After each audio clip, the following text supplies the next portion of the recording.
Hey, everybody. Before I start this week's episode, I just want to talk to you about Elias Software.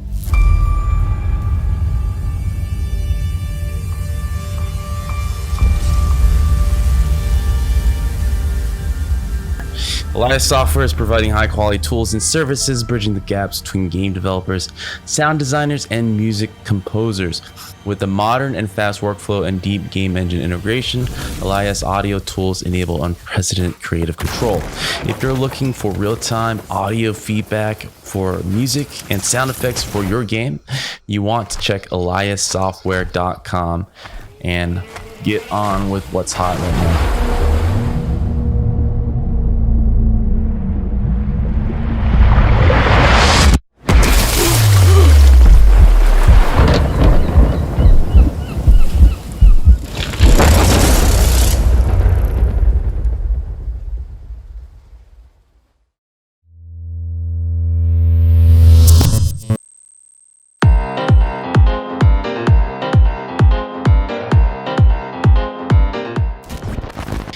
What's up, everybody? Welcome to another episode of Game Dev Unchained, the #1 podcast about game development and the lifestyle thereof. I am your host, Brandon Pham, as always, and I am here with my special guest, the one and only, the unofficial second host, Ray Graham.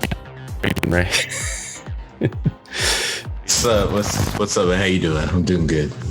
All right, man. It's been a while, man. Exactly a month. A lot of things have been happening, and I kind of want to catch up with you with a little bit of the same thing, right? I don't see the virus getting better than before. It's kind of similar to how it's been, and I can't really talk about other things besides that. So let me check up with you. How are you doing? No, I'm doing good. Still working from home, which is it's a lot, man. All the Zoom meetings, sitting in the same chair all day, like it's taking its toll for sure. But still got a job, still here, hanging in. So it's going good. Great, man. So let's go right into it. I know we're starting a little later than usual. This is our routine monthly Roundtable news. So let's just jump. Look at these transitions, though. Like, what's going on? Production value on up. So Ray Graham, as always, every month we go over Roundtable news events that have happened. Most recently, Microsoft bought Zenimax. So the last time we talked about the next gen consoles, let's talk about that, man. What pandemic? Do we have a pandemic? People are losing their jobs. Is it even a thing, man? It's been sold out. Yeah. PS5, Xbox Series X, even the GeForce cards, within 5 minutes have been sold out everywhere. What's your commentary? Like, tech geeks and nerds are okay, it seems. Yeah, well, folks are also saying that the supply has been around the same as it was in the past, especially around the 3080 cards. But I'm struggling to believe that. I'm pretty sure there must have been some sort of production problems. And so that's why, these things are all just selling out immediately. Or maybe the demand is higher because everybody's home and just wants to play video games. I don't know, but I can't believe that the supply has been unfazed by the pandemic. Yeah, I'm actually really surprised. I mean, of course, a lot of it are like a bunch of like pawners or flippers, right? Who are instantly putting it on eBay and knowing that the demand is high. I think this is a lot higher than anybody anticipated, to be honest. Like every console generation launch have always been people lining up and in this case, online waiting, pressing the refresh page. This was within 5 minutes, and these consoles are not cheap, 500, and then those cards are around that much too. Didn't know that there was that many people with good enough PCs ready to run like 3070s, 3080s, man. I was very surprised by all that. Man. Well, it's only the 3080s, right? And apparently a lot of bots picked up a lot of the 3080s lease. I know I want one. I managed not to be able to get one. But I also wasn't really trying that hard either. I was just like, if they're available, they're available. If not, I guess I don't get one. So I'm not really sweating it that much. I'm more surprised about the consoles just selling out immediately, although they always sell out. But I guess this time around it was the fastest I've seen the pre-order sell out. So yeah, like just because people want to play games, and I think on the console side, like the Xbox Series S, the pre-orders for all of that open today, I believe, but then those sold out, right? Mm-hmm. And the Series S, like that price is right, man. Like, what is it? $299? That's a nice price for a next gen. I'll put that in quotes, console, right? Mm-hmm. That's going to sell it real fast. Well, like kind of help me paint a picture here. Of course, the $500 is a sweet spot. They've known for generation that seems to be the right price where people don't like go up in arms and try to burn down buildings, right? So $500 is the sweet spot. And there were rumors that once Xbox kind of revealed their numbers that Sony responded and were somewhat prepared to kind of match that. The lower tier console, and this seems to be the first where they're offering two versions. And for Sony, it seems a little bit more straightforward where their lower tier is basically a stripped out version without the Blu-ray drive. It's just hard drive. But it seems like the Xbox version is a little bit more complicated than that. It's not just without disk drive. What exactly is that? I didn't read too into it. It's clock down GPU. So it's the same CPU, but the GPU is clocked down. So you're not gonna get 4K. You're not gonna get 4K. Yeah. It's made for 1080p. What is the other thing? Oh yeah, and memory. The memory is lower. I think it's only 10 gigs or something like that of memory. So how does that? Let me check. Well, I guess the development of games doesn't get too affected, right? I mean, you're still nowadays. I've been debating this with people a lot, and I think this whole notion of like you could just scale, and that's what Xbox is going. That's what Microsoft's going for, right? They're like, hey, you can just scale down your graphics, right? The performance target is 100. Yeah, it's 1440p at 60 FPS for the Series S. And so they're like, oh yeah, just scale down the resolution and you're good, right? And scale back some of the effects and you're good. But then also, the RAM is only 10 gigabytes, where the Xbox Series X is 16 gigabytes. That's a sizable difference in the amount of memory that you have. And yeah, maybe smaller textures is the answer, but then you can't really focus on a unique experience for the Series X, right? You always have to make the experience also be able to be played on the Series S. So maybe you can only stick with graphical features that you turn off and on, and you really can't deliver a different experience.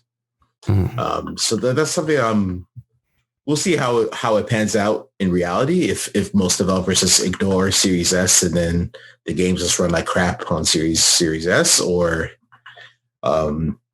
what happens with that, right? But I can imagine like the SKU is going to present some problems for scalability and quality and the type of experiences that you have when you're talking about purely next gen.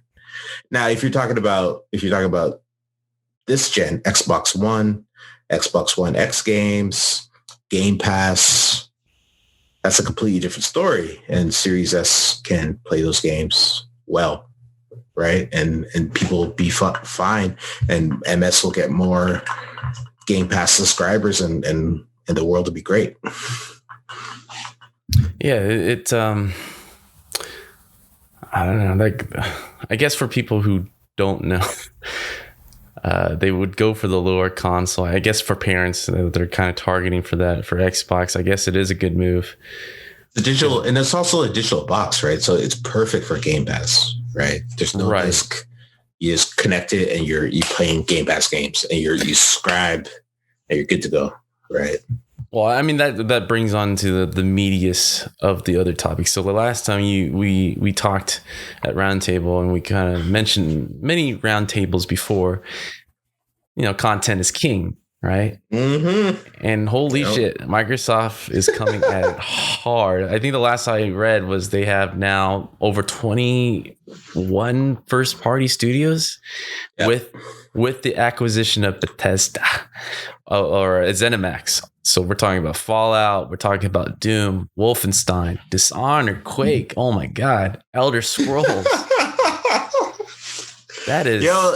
When this first got reported, I was like, because everybody, like, it just trickled through my timeline. Yeah. And people were like, oh, Microsoft bought Bethesda. And my initial reaction was like, so. Mm-hmm. And mostly, and that's harsh, but it was mostly because, Skyrim, Morrowind, Starfield is in the works, right? Those are big IPs. They're just not my type of. It's something to get me excited about, right? Like, I'm not gonna get excited about any of those games. I mentioned Fallout, Fallout as well. And like, it's just, I'm just not a big fan of those games for various reasons, right? And then I looked again. I was like, oh wait, no, they bought Zenimax, and then I got way more excited, right? Because id and Arcane come along for the ride, and then it's like, oh, okay. That makes way more sense. So you're talking about Dishonored, you're talking Deathloop that is still in development. You're talking Doom, which is an amazing game. You're talking Wolfenstein you mentioned, Quake. Those are games that I'm like, oh, okay, those are some like legit games, right? And the whole package is a whole bunch of IP, right? And like we were saying, yes, content's king. This stuff is immediately going on Game Pass, right? Like immediately, post haste, let's go on Game Pass, right? So that we could have a broader selection of games that people could play and pay for this like low monthly fee that everybody's talking about. What a great value it is, right? $2.99 plus whatever you pay per month, and you could play Doom and Wolfenstein and Dishonored as much as you want, right? Plus everything else like that. That's it's a pretty big deal. Yeah. So like the Game Pass actually brings me to another point. So of course with I think even before that news, Sony president the president who was being asked, Jim Ryan, right? So who is that guy? He's one of the head honchos over there. Their English guy. Was he English? But he was asked about if PlayStation is going to offer a similar thing. So with PlayStation PS5, they recently had their event. The biggest thing is that they said the biggest PS4 titles will be playable day one or something, right? For PS5 owners, which is huge, as part of their PlayStation Plus subscription. Right, that's cool. Yeah. And of course, the question is, what about future day one exclusives, PS5 exclusives? Are those ever going to be on the service day one? So that his response, and let me read that response, and I want to know your thoughts, and I'll give you my thoughts afterwards. Let's see. He said, "What has been over the emergence of the last years into an absolute powerhouse in terms of the hardware lineup." Well, his main thing, I'm searching for it, I'll look for the quote in a bit, was that these games are over $100 million. It doesn't make sense to just offer it for $10 day one. Which I get it, but it made me cringe a bit because this is a very old way of thinking here, and this this kind of for the first time I actually gasped, anticipating, wow, this is when Xbox actually will gain some major grounds, because this is how Sony, who is king of the hill right now, right, with their $50-$60 offering per game, they don't want to change that. They want to keep that gravy train going. Well, let's be real. Let's just state the facts. Yeah. Gamers will pay $60 or $70 or even $80 for a Sony Studios game. Yeah. when it comes to consoles, when I say consoles, I'm talking PlayStation and Xbox specifically. Ain't nobody really beating out the doors for whatever Microsoft is coming with. Right? No, like let's be real about it, right? And so people are beating out the doors for Sony stuff, right? Because every game they come out with that has the Sony Studios logo on it is a hit, and it's a banger, right? And they think that they could continue to do that. And why give it away for $10 a month, right? When you can sell millions and millions of copies of the game. You know what I mean? Yeah. They don't feel they need to do that. Although I think eventually over time, after you squeeze all the money out of it, then put it on the PlayStation Plus collection.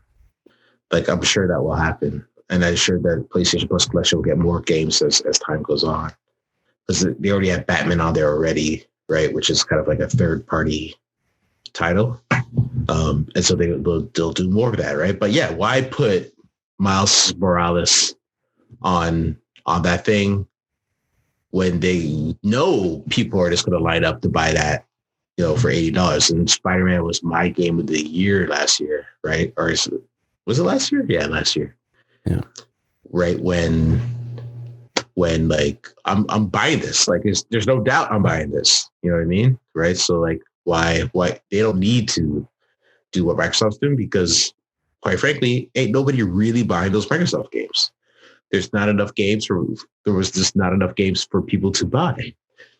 And that's also why Microsoft's making the big play on content and on Game Pass. Like, they want to amass subscribers because they're a platform. They're a platform that spans more than just games and consoles. They're a platform across to your computer as well. And Sony's like, no, we're just going to give you good games, and you will buy them, right? So, well, let me ask you this, man. Yeah.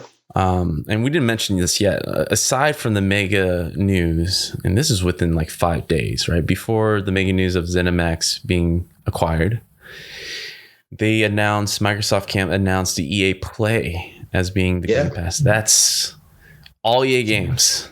Yeah. We're talking about Mass Effect, all the sports games, all the Star Wars games, all the Respawn games. I'm also about to say kind of similar thing, right? Like, Microsoft needs content. Like, Game Pass is going to be a never-ending black hole up for content. Like, it will just always need more content because you have to continue to provide value to people that are spending a monthly price.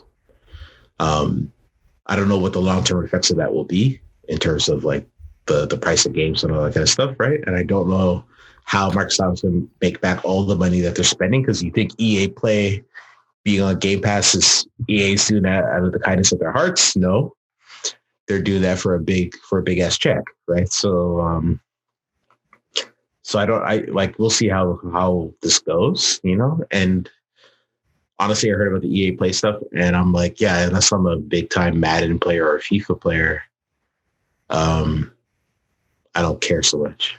You don't care, so all right. Yeah. So yeah, with the news of EA Play, with the news of Zenimax, you still put Sony on top, like at least marginally better on consoles, on the Xbox and on PlayStation. So day one buy is still PlayStation 5. The top games that get released are what? Name them. Name the top games that pop into your head, and it's going to be Horizon Zero Dawn.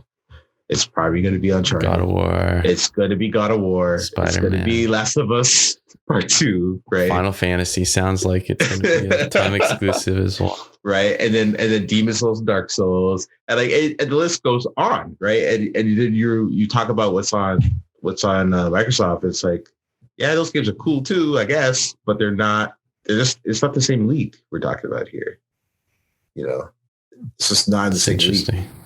And so Microsoft's coming with content, flood it with content, make it cheap, it's a super good value. Like if I was like in the market right now for a new console and I had no video games and I had no allegiances, like of course, like I'm gonna get a Series S. Like of course. All right, man. Like that it definitely made things a lot more interesting. I really thought like Microsoft was just gonna go in with, Halo Infinite and the bad press it's going and going with, and then another Gears of War. I was like, wow, guys, you need to step this up. And then they have, everything now. I feel like they have everything else besides what Sony has, and it's becoming way more interesting, I think, than the last gen console. It seems like it's more competitive at the very least. That these two companies have really some ammunition to play with now. I love this quote that I'm seeing from Jim Ryan, though. I think it's hilarious, actually. Yeah, what was the quote again? I was trying to find for that. Here's one quote. I don't know if it's the same quote, but it's one of them. We think that if gamers are making a decision on a piece of hardware that is going to last them for several years, they want certainty. They want certainty that it's going to be future-proofed. They want certainty that when it comes to upgrade their television to a 4K version, for example, the PS5 will be completely compatible. I agree with him, man. Like the S, like I kind of knew that it was going to be shortchanged a bit, but hearing what you said, it's like that's a big. It is. It does to me. It does 4K like for like video playback, but it doesn't do for games. Yeah, because it's just not powerful enough. Yeah. Even the Nintendo Switch is coming with a 4K. You can't be an Xbox and have a lower tier version than the. Yeah, I don't know about that move. I mean, I'll be interested to see how many moms get tricked into buying the lower version of that and everything. But I don't know. I do like the more honest approach of Sony. It's like it's literally without the drive or not, and that's a real decision for the next gen. It's like, do we really need hard drives anymore? I mean, not hard drive, disk anymore. You don't. Yeah, and everyone seems to be downloading. It's like that's fine. So it seems like for me.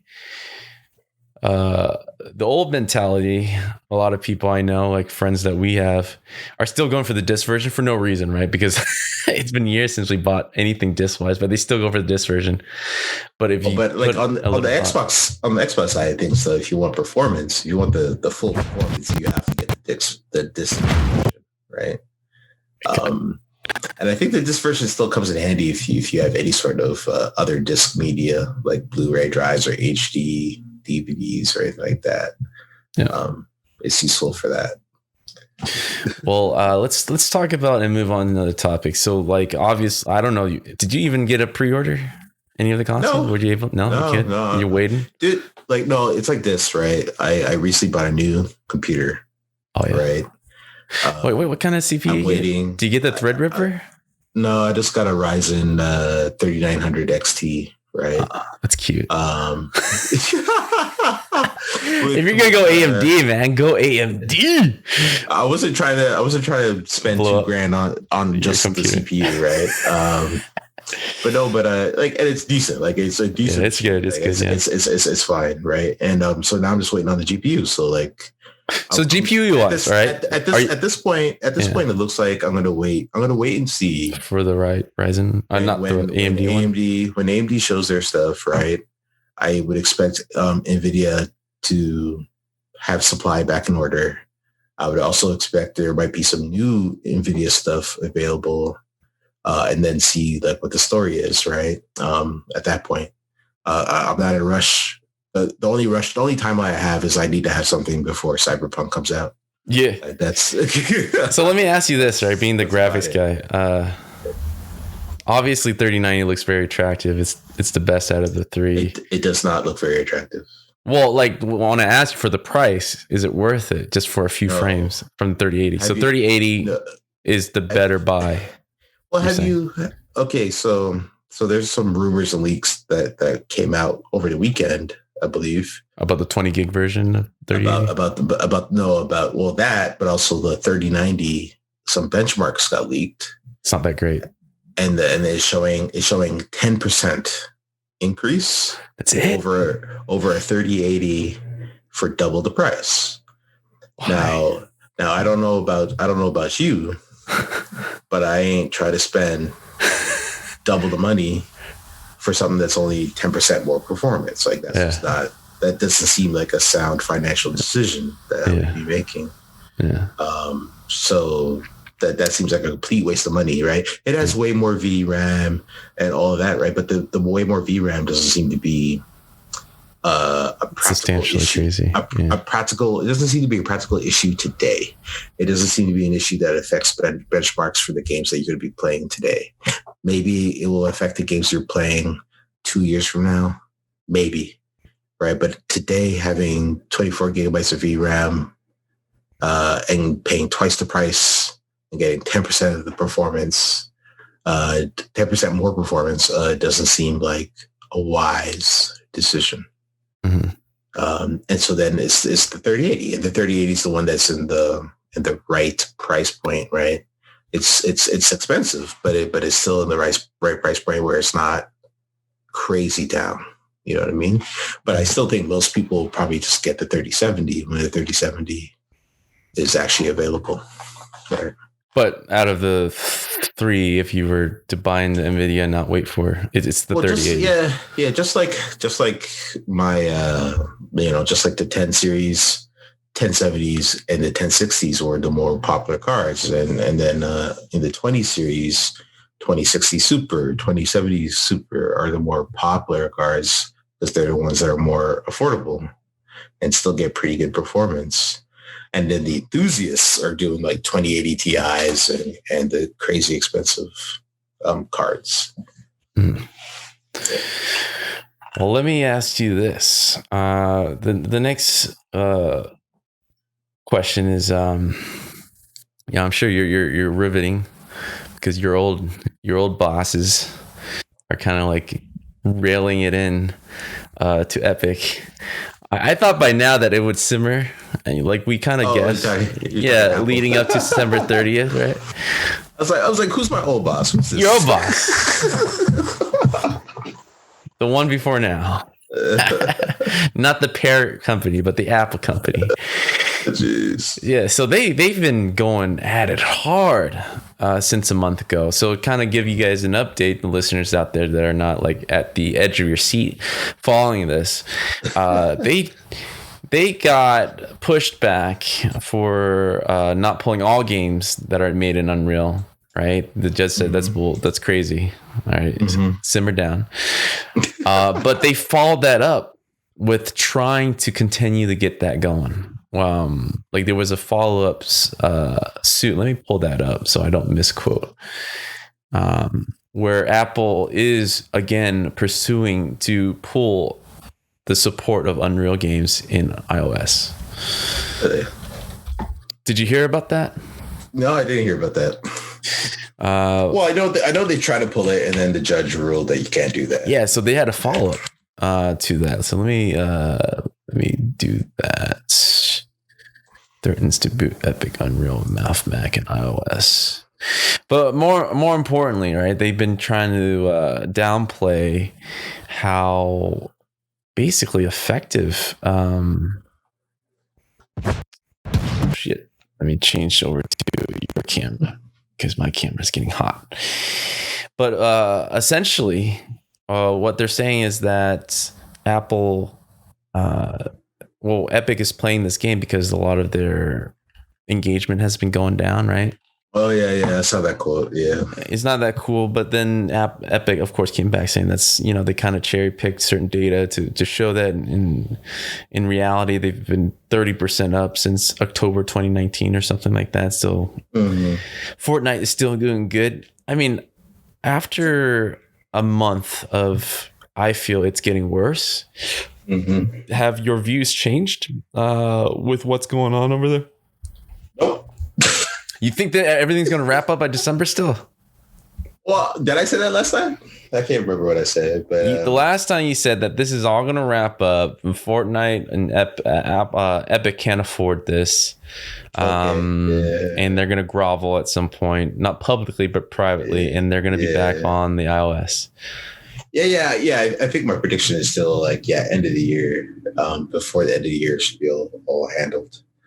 there's a whole lot of trash talking going on, but yeah, I expect end of the year to be fine. Yeah, I mean, do you really feel that Epic is still trying to win for everybody? I mean, what is it really? Do they really feel that they can get their discount?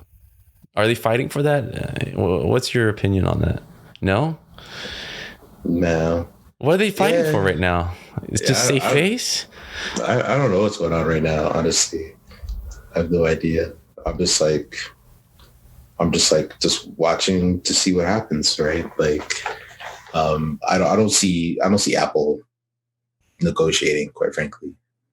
You know what I mean? Especially with all the trash talking that's going on, I don't see Apple negotiating. And like you said before, Apple don't need any one particular developer. Like, they got money coming in regardless, right? So yeah, I don't see it ending well, personally. It just seems to be such an unwinnable fight that they both know, and for some reason no one's backing down.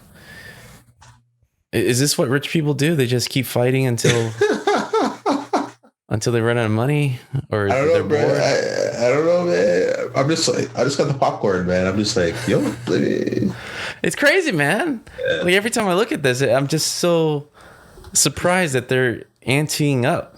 Like, they're going harder every time, and it doesn't seem like Epic has any chance, and Apple is never going to back down. They're making more money than before. I don't understand. Like, it was fun to watch, but now it's just dumb. And like, to add on to that, right? While Apple's getting richer, you know, they're coming out with new watches and shit. Epic again is in more crazier trouble with the government successfully blocking TikTok, and now they're going after Tencent, right? I'm sure you saw that, right? Yeah, I saw that. Yeah. And at first, Tencent. At first, it wasn't Tencent. It was just mostly WeChat and and other apps from China that was very popular. But we falsely, I think, believed that the game companies were safe for some reason. But now that has settled, it seems like they're analyzing every company, including Epic, Riot, and everything else that Tencent does within the United States. Yeah. How do you feel about that, man? This is like, I'm not very political. I don't really care when it comes to that. But there are some things that I do agree with, you know, just being Asian. It doesn't like, I still feel like that the China exchange. I love it. Because you're like, I'm not very political. But because now they're fucking with my peoples. No. I'm saying the opposite. Like, even with Chinese, I feel like it's an unfair exchange, right? Obviously, I'm more American. Yeah. I'm not even Chinese, but like, you know, we're all one over there. Yeah. But like, it's definitely a unfair exchange. They're constantly stealing American technology, rebranding it, and just, you know, repopulating it with a billion people. But like, over here, we're starting to really use their app, and they're getting stronger too. Like, TikTok is a phenomenon. Tencent has a huge grip on the game industry and many other companies that we probably aren't aware of. And if left unchecked, I mean, what does that mean? I can only see it as a disaster, and we're already seeing effects of that. It's not like we're one step in, we're like 100 steps in, and we're trying to back out of it. And the whole thing's crazy, right? Because we're talking about, they steal our technology, right? Like, we make all our technology over there, right? Like, you know, all the Apple phone stuff is still built over there. And there's like, all those consoles are built over there, and all those GPUs that we're just talking about are built over there, right? So like, are they really stealing anything? Like, I don't think so, bro. Right? Like, when we're out there using their labor to try to reduce the cost of our goods, right? And so now they have some app that they have some monetary interest in, and here comes the government saying, nah, we don't want that app here, right? It's just like, yeah, I don't want to go too crazy on your thing, right? But your president is tripping, right? Like, all right. Now you're Canadian, right? I get it. Your president.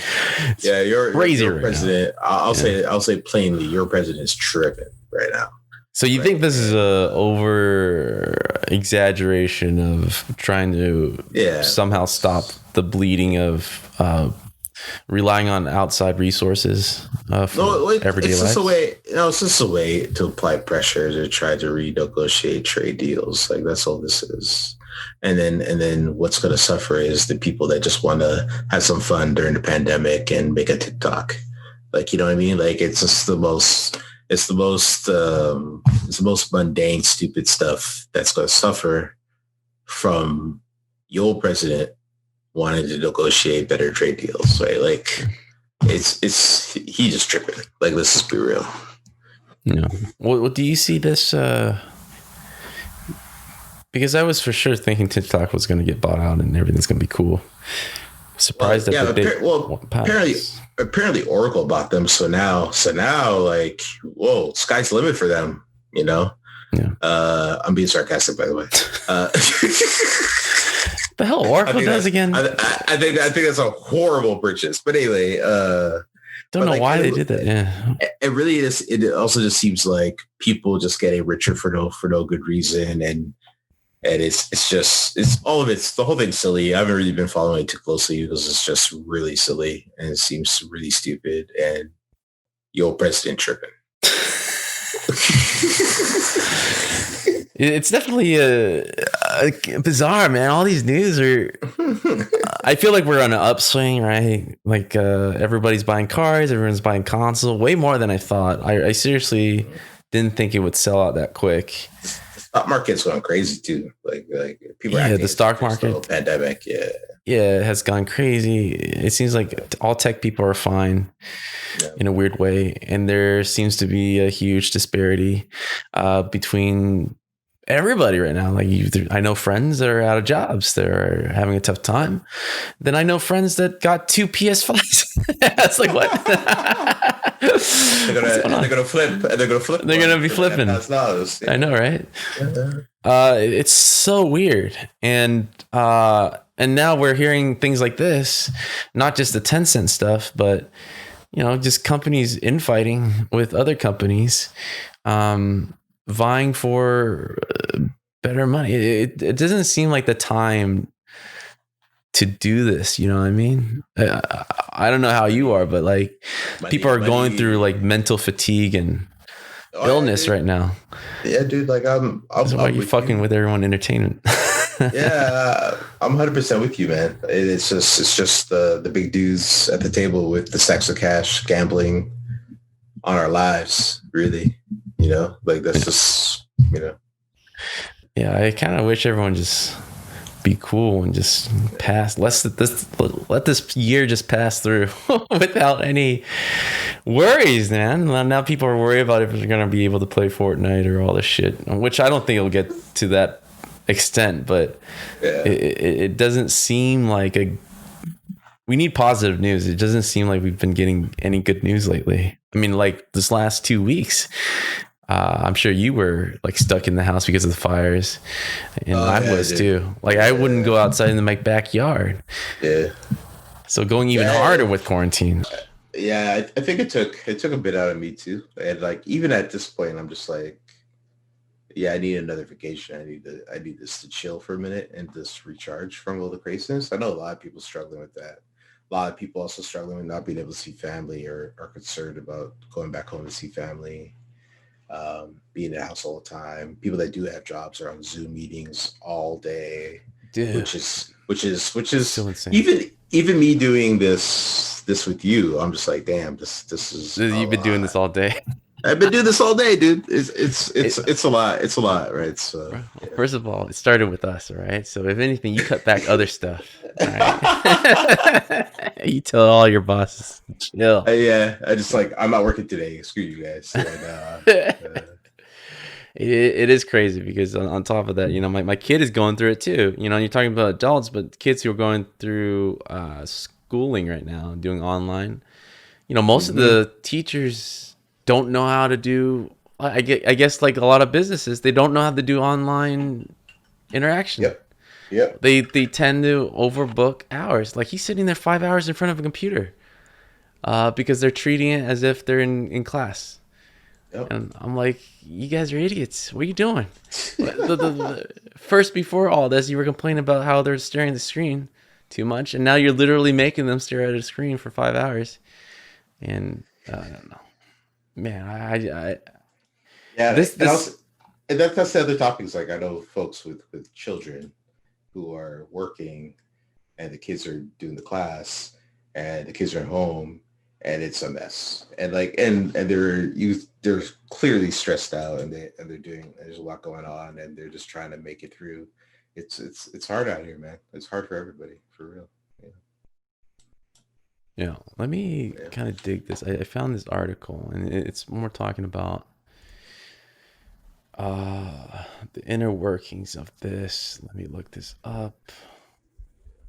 So this article, especially, let me pull this up here. So this article right here, what's cool about this back and forth? There's a lot of like private emails made public. Oh yeah. So I don't know. You've been reading it before you sleep, like I do, just like a good night story, right? But a lot of details, a lot about their private, well, especially Epic, right? They're a private company, so they don't really reveal numbers unless they have to.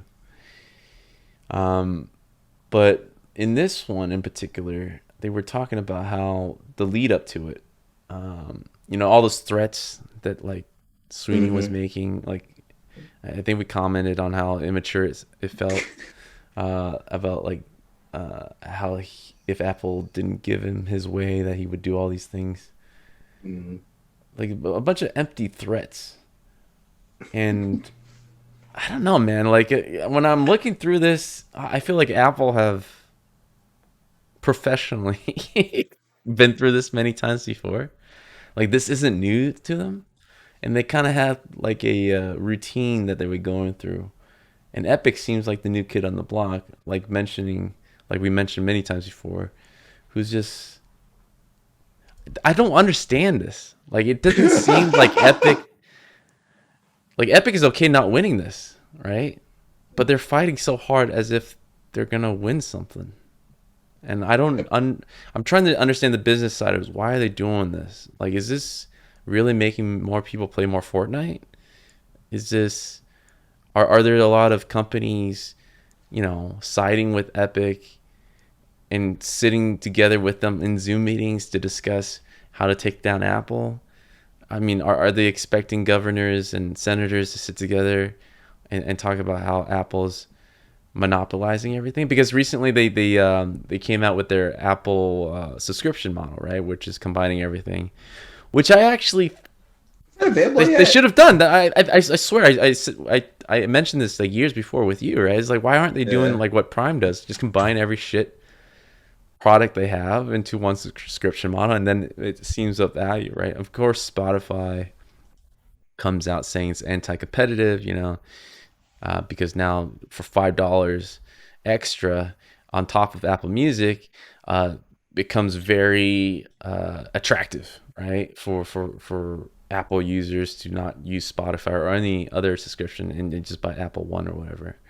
Yeah, it's like Like I mean, that's like real talk for a family plan. yeah.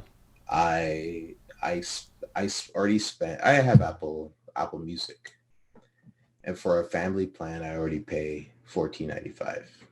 Yeah, Right. For a family plan for Apple Music. If you're telling me I could get a family plan and you could add Apple TV Arcade, Plus. Apple Yeah, TV Plus. I currently get Apple TV Plus for free, by the right. way, but until only for a year, and some cloud storage for like $5 more. Like, yeah, okay, like why not? Like that seems pretty reasonable. Yeah, like so as a Yeah, consumer, it's a win. yeah. For them controlling iPhone, it's a win. I don't understand the strategy of people complaining. Like it seems such a loser mentality to me. Um, they're a business that grew their own thing from nothing, and now the equivalent is this to me, right? I don't see people going like you don't see Costco pulling Kirkland tinfoil off the shelves or Kirkland meat, you know. Uh, like all these warehouses and stores, they tend to kind of brand their own stuff, do knockoffs of these other Sure. popular brands, and then they sell it, and they sell really well because they own the place, right? They can do Mm-hmm. that. Yeah. And so before I see that being taken off the shelves at Costco, I don't see why Apple or in the digital era, where any of these companies owe anybody anything. Like I feel like it's I been guess. done. I guess. Are people complaining about Apple One? Is that what's happening? Yeah, man. So like Uh, Spotify, immediately afterwards, especially saying this is anti-competitive, right? They're because not only that, they have like an Apple Fitness thing, sure. Yeah. Yeah. well, with the and they're gonna do a Peloton. I think Amazon's kind of doing that too. They Yeah. recently did like a bike version. Everybody's looking at Peloton going, I want to yeah, do it. we want all that. Yeah. Yeah. Yeah. So Amazon and Apple, Amazon too, right, is coming out like with the podcast, kind of like what Spotify did, Yeah. and so like Amazon and Apple is kind of doing the same moves in this pandemic where they're, you know, uh, taking what's popular and doing their own version, right? Just the Costco model, right? Just like every other company. If Spotify wants to be competitive, they should also become a platform and make a whole bunch of other software and then bundle it together, and then they will also too be competitive. But they don't own the platform, so yeah, sucks to be you, I guess, right? Like that's you know, I don't know if people are gonna at the news of Apple One are going to just leave Spotify in droves. Like I don't see that happening. No, I mean right Maybe, now Spotify has a lot more subscribers, and I think there is a lot yeah, of yeah, value for a singular focused company doing one thing really well. Although yeah, yeah. music, Apple Music and Spotify share like pretty much the same library, but I still, for a non-Apple user, and even if I was using Apple, I still prefer Spotify because again they're focused, right? And it seems like they're doing Yeah. something to because it's not like you've been an Apple, right? It's not like they have the same size team for every little Apple One subscription model. I mean, they are different departments, but for doing so much, you're generalizing yourself. You're not as focused in each area until it grows to a certain. It's not their main point of the business, and they're doing that a lot to kind of leverage and kind of harken back to what Xbox is doing, that they're not caring at this point, although they do have an influx of quality of content more so than 2 weeks ago, right? They don't care about that. They're going for quantity, and people are okay with that. And Apple doesn't seem to really be going for the quantity, right? Like they're No. charging a pretty cheap price, and they're really focusing on, at least in my experience, Yeah. more quality, like more high quality, fewer high quality things is kind of what they're going for. Even with Apple Arcade, every game I see that advertises Apple Arcade, I'm like, oh, I would play that. That looks pretty dope. Like there's they seem to be really picking good things for their services. So you Um, try the Apple Arcade. Let me as I you kind haven't of name that I off. haven't I haven't I haven't tried it, but I've seen games. Uh, I've seen games say, "Hey, I'm on Apple Arcade," and I'm like, "Oh, that looks like an interesting game. Too bad I'm not paying for this." Um, and now that they have this Apple One thing, it's like, "Oh, okay, well, it makes sense, maybe now, right?" So let me ask you this, right? It doesn't seem like the reason why I'm talking about Apple, it seems like the tech industries are kind of merging with games lately, right?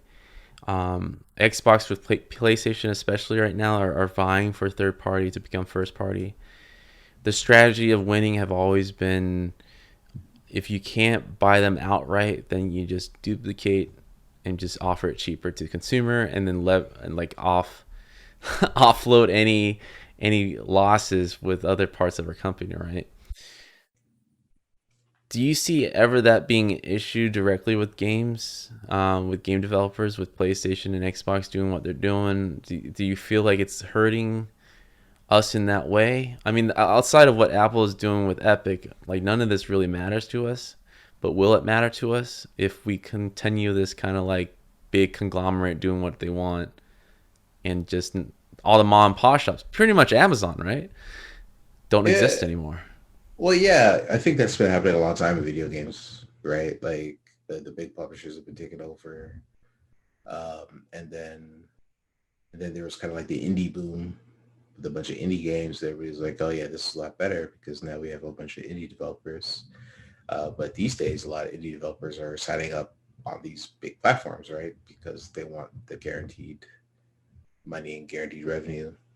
And at the high end, there's really only a few or a handful of companies that make all of the games at the high end, right? That's been happening for a long time, and so now everybody's like, okay, how do we make more money, right? Or how do we add more value, get more users? Subscription services, the money's always reliable because it's coming every month, right? And then the more people you have, the more money you make. Period, right? It's interesting to see what effect that will have on the industry in terms of like the cost of games, people's expectations for the cost of games. Because they're like, hey, I could pay $5 a month. How come you're charging me $15 for this game? Right? I could play 100 games for $5 a month. Why am I going to buy your game for 20? Well, let me ask you Right? that. Like with Apple Arcade, Xbox, going the Yeah. subscription model, Sony PlayStation is definitely putting a lot of money behind their first party games. Maybe they'll throw a couple breadcrumbs to independent games to kind of get more stuff in their library. Um, if they're all kind of going for quantity, do you feel like developers are going to eventually hit a problem where their game's not getting financed enough because they're not caring about spending too much money on you just to get some kind of like an hour experience? Do you Yeah. feel like Well, there's some kind of stoppage there? I think developers already have a hard time finding money anyway. But and I don't know if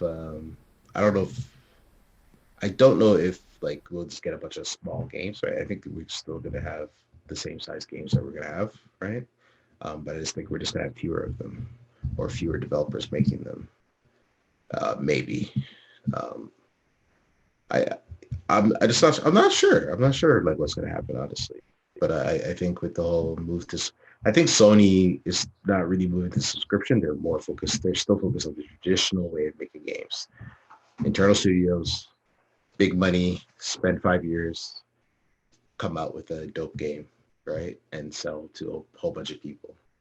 Microsoft is taking it differently. Apple's also Apple, at least with their model of like at least they're paying the developers like some reasonable amount of money so that they feel that they've made enough money from their game in order to put it on Apple Arcade, right? Um, I don't know, like I don't know exactly how Microsoft is funding these things, and most of the games that are on Game Pass are actually either old or first party titles, right? Yeah. Um, so I think Microsoft is trying to make that money back through just having users on the platform. So let me look that up. We're about the hour mark. I'm curious about how much subscribers they have so far. Well, for The Game Pass, For Game Pass, the last time I thought was yeah, 15 million. Yeah. So they said they had currently 15 million. yeah. Uh, paying 15 million though, like people, 50, Well, 10 yeah, that's bucks the each. thing. But that's the thing. Like there was all sorts of $1 deals and free deals, right? Like who knows how many of these are actually paying the $10 a month. Um, But even but $5, right? That doesn't even that's the $5. way to grow your customer base, right? You give deals, you grow, get the people in, they stay, Yeah. and then you get the money, right? So um, What's that quick math? 50, like 500, $50 million a you month? yes, yeah, you know they're also doing Game Pass for PC, right? Yeah. Yeah, That's probably so what I'm buying into, to be that, honest. that's an even bigger population of people, quite frankly, right? Because how many Xboxes are out there again? What's the number on Xboxes? Xbox One, Xbox One sales numbers. How Oh, many? Where's $75 that? million a month. See, like that's what I mean, man. This is the Netflix model, right? Obviously, what worried me about Jim Ryan, what he said was like, hey, these are over $100 million to make. We wouldn't want to offer it day one. It doesn't make any sense. Yeah. It was like, haven't you heard of Netflix? I mean, literally, these movies are $200 million movies, and they put it on Netflix, and because they have like over what 200 million subscribers, right? Is Netflix turning a profit yet? No, I think they still make a lot of money. They just spend more money to kind of Exactly. acquire Yeah. And content. they're spending big on content acquisition, right? They're spending big on funding movies and stuff, which is cool because a lot of underrepresented voices and Sure. smaller Yeah. things that wouldn't get funded It's the otherwise are new getting movie theater, funded. especially now, right? I think, Yeah. But they have to eventually make money sometime, right? There has to be some well, if they way. stop spending money 1 month, then yeah, they will Yeah. make money. But like, uh, so I want to end it with this, right? So even with me calculating 15 million subscribers at $5, right? But their thing is $10, so just half. That's $75 million a month for Microsoft.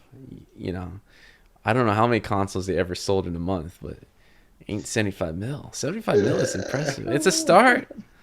I mean, it Yeah. is very attractive. Like even as a PC player, where I don't want to get an Xbox, Game Pass seems like a really cool addition if I get a Sony console. Because Sony doesn't have any other option. I think they're playing it really Here's smart. They're playing the well, Nintendo version well, of yeah. AAA. Here's how I'm seeing it. Like maybe it's Game Pass on PC, or just maybe I just buy games on PC. Most of those games are going to show up in Xbox that are Xbox exclusives are going to be playable on PC. With Invest in a better good PC. resolution with your new Yeah, Ryzen, right? invest in a good PC. You're good to go, right? And then just buy a PS5, and then you have your bases covered, right? All right. So last question there. I know we kind of glaze over this. Um, your best guess, man, because I am always fighting for the little guy. That's why I'm in my gi here. uh, I'm always curious. I feel like the gap is getting bigger, right? With what they're calling Quad A now, right? We Oh, haven't. stop it! That's garbage right there, man. Dude, I heard it like five times from I, 5 different studios, right? yeah, they need to stop that, man. It's So catching bad. on, bro. Oh my So god. it's Quad A, so it's even costing more now. Yeah. People want bigger games, faster. These console makers are snatching up a lot of studios, and it doesn't feel like a huge push from at least the console guys to kind of finance independent games, right? It's still through like angel investors for most of it, Yeah, sure. right? It's from outside influence. Do you feel this generation seems like there was a good amount of indie games, just Noda and all these like really good games coming out? Do you feel that slowing down next gen? Uh, with all this content going onto Game Pass, like more than ever before. All I've seen is that I don't know if it's slowing down, but I've seen the quality go up. Okay. That's Yeah. that's that's more what I'm seeing. I'm seeing indie games that are even higher quality, more and more. You know, uh, that's the only thing I'm really noticing. It's out of everything. Do you think that's going to make it harder for indie guys to kind of Of course, it's going to cost more. You're competing with you're also competing with other established games, right? So I just think making games in general is as the years go on and the technology improves, and as everything happens, it's going to be it's just getting more expensive even for indie, unless the indies make real concerted efforts to lower costs, right? But it's prices are just going up on everything because also technology is getting more advanced, and yeah, it's just going to cost more. And so then there has to be ways of coming up with ways of reducing development times or reducing development costs in order for it to be uh, not a drain on the costs, but still get the same result. Right? I will say this though, as my camera gets back on. I will say this. Um, I don't think the impact of what this pandemic has done to the industry has been felt yet, right? And it's not going to be felt till early next year or the year after, because a lot of indie studios are not shipping on time. A lot of AAA games that were in development are being pushed back. I feel like next year we're going to feel that. I feel November we're going to feel that with a lot of more closure, layoffs, in my opinion.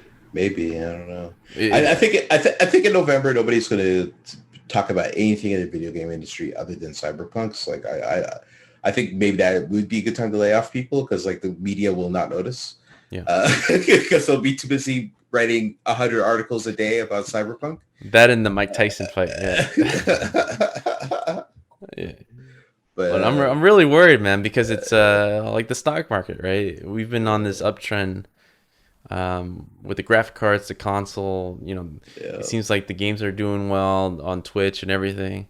I'm just waiting to hit that peak. There's going to be a peak, because I'm hearing, through my network, a lot of games are being pushed back, vertical slices, and all this stuff,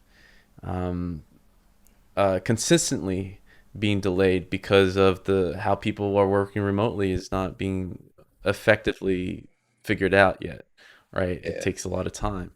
Yeah. And I think some companies have figured it out and they're like, yeah, we're doing this forever. And then other companies, like when it comes to games, the game companies are just like flailing around. Yeah, dude, they are struggling hard, man. In my opinion, like independent people who've done freelancing on the side, who kind of hustled before, are thriving, but like most with, especially parents, are having such a tough time right now. And like I think indie developers especially are having a tough time finding funding, because try asking for millions on a Zoom call. It's not the same. It's not quite the dog and pony show that people are used to, because people kind of feel that in a room, right? On a Zoom call, it's like, how many millions is like, and it's most likely being zoomed from a shitty apartment like mine right here, and it's like, how should I trust you? So a lot of those are being canceled, man. I don't feel like anybody is investing in anything right now, unless it's like, great tech companies. I have no insight, but I do like the market, man. People are going crazy on the market, and people are waiting for the market to correct. Maybe the election will help correct that. I don't know. So if your president gets reelected, maybe the market goes even crazier. I think he needs to start defining him as my president. People are gonna send me hate mail, man. Yeah, I love it. I love doing that. No, I love it. It's my favorite thing to do. There's madness going on all fronts for sure. But let me close up this hour, man. It's always. Yeah, I mean, the energy for this one, I don't know, man. Like, I think because mostly for me, I just recently, I think 2 days ago, I finally went outside because of the smoke. Yeah. And dude, it was hard 2 weeks, man. I'm pretty closed off from society before this whole thing, but that was a real test to my ability to not do anything. No, I'm with you. Like the first day that it cleared up here, it was like, oh yeah, this is much better, And then also up here, we had the whole like, it was all over the internet, the whole like red, orange skies. Yeah, dude, that was crazy, dude. That was crazy. So yeah, it's a lot better now. So, well, wait till I can't wait for what October brings. Every month seems to be something. Hopefully it's very low key. Yeah. Well, it's something about this year, man. I feel like an alien's gonna pop out. I'm wagering money on it, man. Because every year California has a fire, but this fire was crazier than any other year ever. It wasn't just this fire. There was like many fires. But that's what I mean. It's like this is a California thing, but for some reason this year it's just crazier. Los Angeles still yellow, huh? Los Angeles still got smoke going on. Los Angeles trash, dude. It's always polluted. Not all the way down by where all the rich people like you live, but still like it's definitely crazy, man. Well, I want to thank you for connecting, talking, kind of convincing me a bit. I do see a comment for people who are talking about like 3090s are good for devs. I mean, do you even recommend it at all for devs for doing virtual production or any of that stuff? Yeah, I guess if you do something that has like a crazy high V, like pure compute stuff, and like you're using a lot of memory for like compute buffers and things like that. Yeah, it makes more sense in that case. For sure. As a gamer, not much. For sure, but if I'm like, hey, I'm going to play Cyberpunk 2077, doesn't matter. You're just burning your money, of course. Yeah. Well, let me ask you about the Threadripper, man. I'm seeing it. Where's that chat going on? Like in YouTube channel or something? There was YouTube. We're on Facebook. People are talking Discord. This is later than usual, so not a lot of people are up at this time. I usually do it in mid-afternoon, but yeah, man. So CPU wise, right? The Threadripper, it's like $2,000 CPU. Is that worth it for a developer? What do you say? Hell yeah. Yeah. For developer, of course. Yeah. Like, I know a friend of mine got one for his, like he's making an indie game right now. And he's getting must loving it. He's getting single digit minutes of compile time of Unreal. Shit. Oh my God. Yeah. So that's amazing. That's amazing productivity, right? So looks like I gotta upgrade. Dude, I went through the PC part picker and I was just gasping at the price because I have most of the parts, but just for that and getting the right motherboard for it, I was like over $4,000. Here's the thing, right? You do a lot of video editing, video production, right? Yeah, which is ideal for multi-threaded situations and also beefy GPU situations as well, quite frankly. Yeah. Buying a Threadripper and a 3090 in your case, you may see some substantial gains. That makes a lot of sense to me. I'm going to have to talk to my wife and explain it the way you do. Why I need to spend and drop down $4,000 during a pandemic to play Cyberpunk and do some podcast editing.